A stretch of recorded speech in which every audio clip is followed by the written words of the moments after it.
చెబుతున్నది ఉందో లేదో తేలని హంస. కళ్ళు రెండు మూసేయాలంట, మూడో కంటిని తెరవాలంట.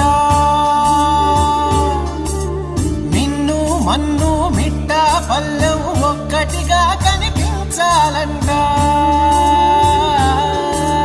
ఆడేవాడు ఆడించేవాడు ఏక పాత్రలని ఎరగాలంట.